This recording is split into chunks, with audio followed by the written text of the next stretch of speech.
Hey everyone, welcome back to our channel. It's me Rose here. In this tutorial, I'm going to show you how to log into JTV Credit Card account from your PC. Now without further ado, let's start right into the video. Firstly, you need to open your preferred browser. As I have preferred to open Google Chrome.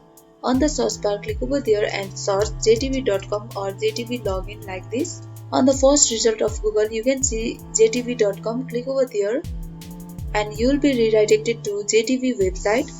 On the top right corner you can see my account. Click over there. To log into your JTV credit card account, you will be required to enter your email address, password, then click on sign in. If you forget your password, then click on forget your password and reset your password. You can continue your account with Google, Facebook and Apple, and this is how you log into JTV credit card account from your PC. I hope this tutorial helped you, and if you are new to our channel, make sure to like, subscribe and hit the notification bell icon, and thanks for watching.